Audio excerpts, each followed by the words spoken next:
Okie dokie.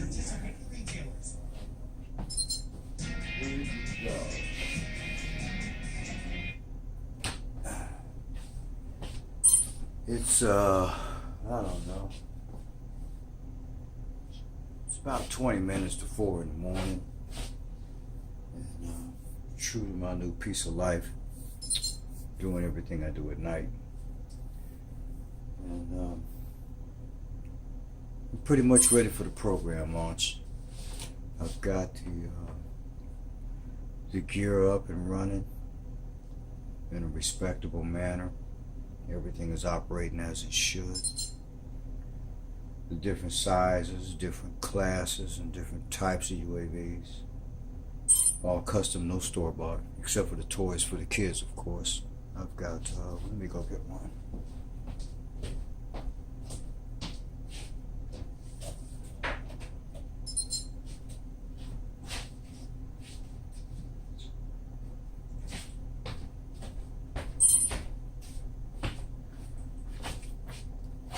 I'm going to be passing out these with controller battery charger, of course, and these with controller and battery charger.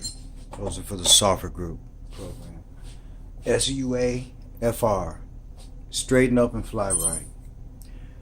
This program is going to go into a classroom and do a short 3 to 5 minute presentation to the kids and offer them something to look forward to besides another day at school fighting against what they need because they don't know no better.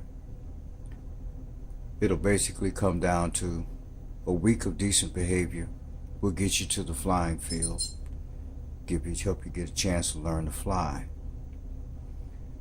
A month of decent behavior, given whether their starting point being so low, good behavior means probably not just not getting arrested or causing them to be expelled, but anything that shows any kind of improvement. If they do that, if they can handle that for a month, we're going to give them a drone in addition to the continued flight time of 1 day a week at the field. Try not to have probably more than 4 or 5 kids at a time, depending on whether or not there's help with this program or not, because right now I'm it. I've got people to do demos for.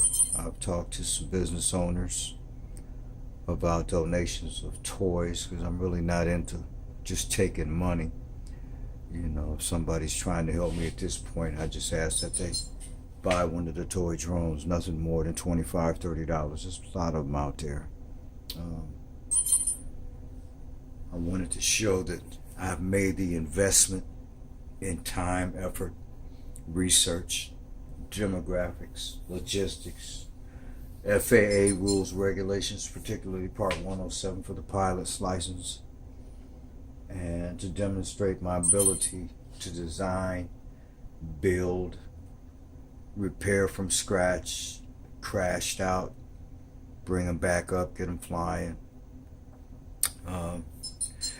All of those things needed to be done before I could go out and say, hey, I'm doing this, blah, blah, blah, blah, blah, because I have to have an income, which is separate from SUAFRGROUP, because SUAFRGROUP is not about having an income, it's about doing something for the kids. Now, on the income side of things, I'm hoping to be able to sell these models that you see here. We've got that, which is 1,000 millimeter. It's about right at about 4 feet across diameter when all the arms are out. The smaller one next to it is 2.5 feet or 590 millimeter. Down there on the floor, the one with 6 rotors, that's a FY680 Pro Taro frame. And that big dog right there, that's a DTE 1300 millimeter heavy lift copter. Now that one and that 1000 millimeter unit there, they are both actually octocopters. This one is actually an octocopter, but it's a 4-axis. It's an X4 configuration. 2 very large motors on each arm. Now, this unit And this unit, all my units that I use for myself, will have two cameras mounted. One which is a static FPV camera or first person view, which allows you to see basically where the copter is going. And then you have a secondary camera which you use for recording, and you can also on the receiver end put a recorder on that so that whatever you're looking at on either camera you can record. But the gimbal on the gimbal is for recording. Now that's a GoPro Hero 3 Black, you know, and as time and money permits, the cameras will be upgraded. I've also got a full-size DSLR gimbal, but the camera for that is pricey, so it's not on the bird yet. It's actually, this camera will move up, the mount will move up about 3 inches, and the larger DSLR camera with the zoom lens will actually hang down here, so it'll have two cameras that are controllable both in angle, direction, and recording. Smaller unit over here, it has an FPV camera up here on top, which allows you to see where you're going, and it's got a Active-On Gold camera on the bottom for recording. And like the larger one, it can be set up to record on land end for whatever's going on. Now I've got 2 or 3 different screens for these. I've got a screen on my transmitter, 8-inch, and then I've got a 5-inch, what I call a buddy screen, because I can hand it to somebody without interfering with what I'm doing, and they can watch what's going on with the cameras. The large one down here, that guy there, it will be set up pretty much like the 1000. It will basically have 2 cameras, possibly 3, depending on time and purpose, because I want to try and figure out a way to put some extended flight time on it. I'd like to get 20 minutes of flight time out of that, and that's a pretty big machine to get 20 minutes, but some guys are doing it. I just have to look at the electronics and how they're setting them up. The bottom line is the higher quality of motors, the less power you're going to use. So there it is. But in the meantime, this is where we're at. Let's see, I need to pick up the transmitter.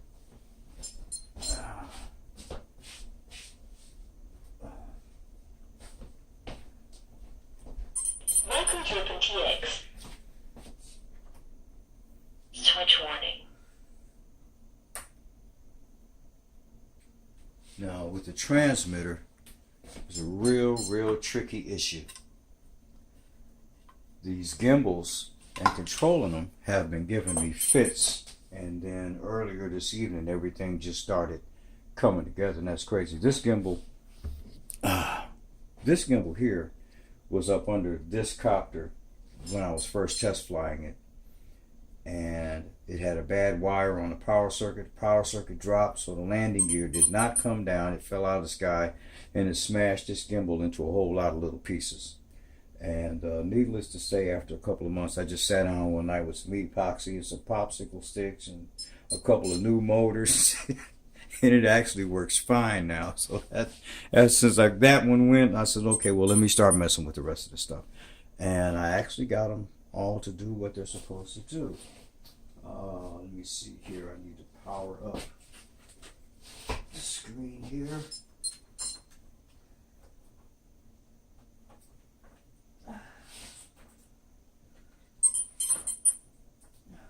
Is that going to work? No, that's not going to work.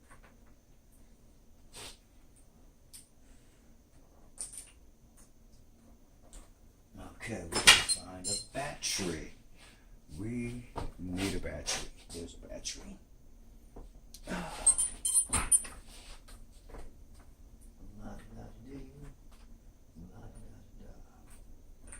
Piece of my heart, apple of my eye. What do we have? Okay, got a lot of interference going on here. I need to. What do we got going on here? I'm gonna have to put this down and put my glasses on. And I've got frequencies are all jammed up, so I'm going to shut this one down and put my glasses on. because they're both on the same channel.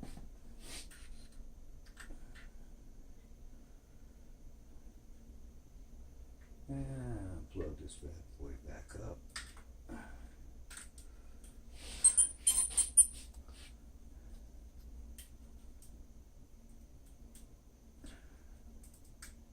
Okie dokie.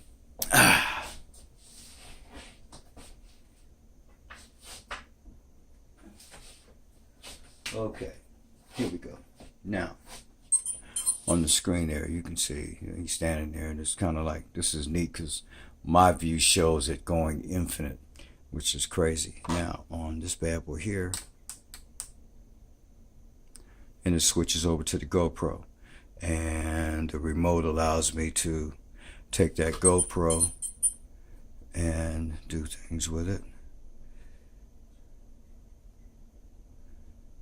as well as record, etc. So things are doing what they're supposed to do. I guess I don't know if you can see the camera in the mirror moving up and down.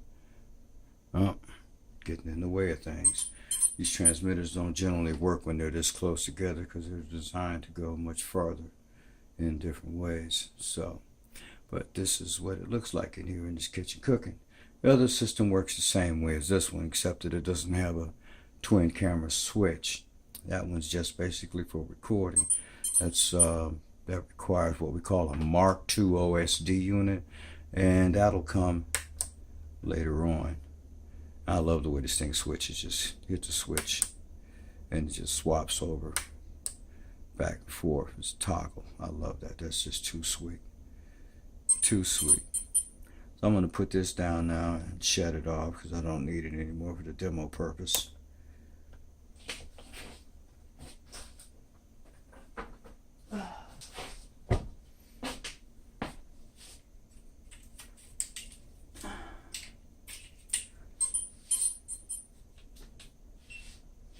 Basically, all of this is for the people who have helped me get this far.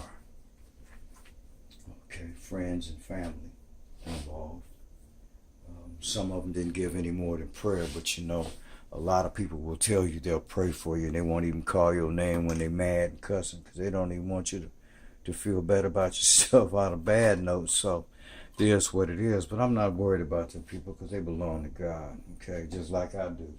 And they're going to have to pick up their own fork and eat their own beans, just like everybody else. So, in the meantime, in between time, there's things coming for those of you who were so helpful for me to get this far, and understanding that, you know, I'm not allowed to go outside in the sun, hang out and work and build houses or restaurants and the construction thing anymore. I just barely can get on my tractor and cut grass.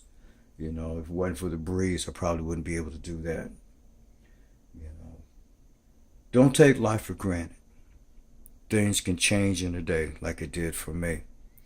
You don't have time to retire when you get sick and your life change. Whatever comes, you got to deal with it then and deal with it right now. And I'm here to be honest with all of you. I'm not going to sit here and say I handled it like a champ because I had some really, really, really rough times. And right after it all started, I found out that PTSD was just, you know, just tripping me up at certain points in my life to the point where it was out of control and I didn't even know it. You know, so I don't know how to apologize for being sick or having things wrong with me that are beyond my control. That too, it is what it is. I'll get around to those apologies as I come across them. In the meantime, I wish I could undo some things I've done, but I can't. All I can do is go forward. The two kids I adopted 10 years ago, one of them is in college, the other one's a junior in high school, and she's already got 20 credit hours, so she's going to be like her brother when she gets to school, get to college, and that's a blessing. Brother Bill out there on the West Coast, XB, thank you, man. You the bomb. Brother Foe out there in Kansas running around. I'm going to see you on my trip out to the West Coast to meet up with Bill. And a shout out to KP Fun, one of my eBay sellers. A shout out to Slots and Wings. A shout out to XT and X&T Group. A big shout out to Big Tony T at Hobby King. Man, you the bomb, you know. I appreciate you all day long. I appreciate you. Again, a big shout to Tony T. Tony T is the warranty supervisor for USA and Canada, a Hobby King. And people got a customer service department that don't play. They take care of their business. Big high five to you. And there will be more to come. This is Mr. Phil. See you later. Bye.